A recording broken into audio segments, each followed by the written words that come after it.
നിങ്ങളുടെ പിതാക്കന്മാർ മരുഭൂമിയിൽ വച്ച് മന്ന ഭക്ഷിച്ചു, എങ്കിലും അവർ മരിച്ചു.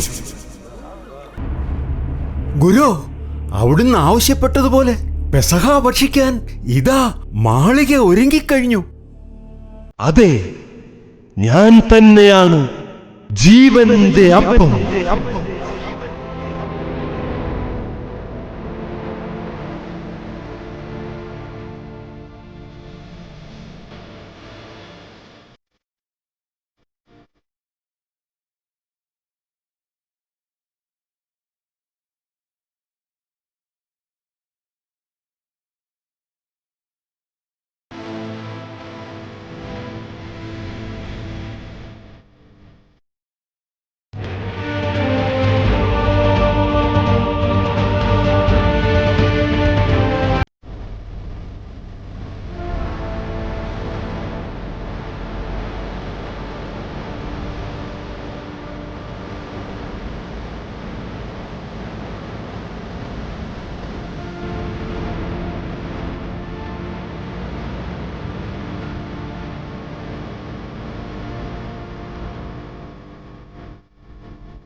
നിത്യത തേടുന്ന മാനവ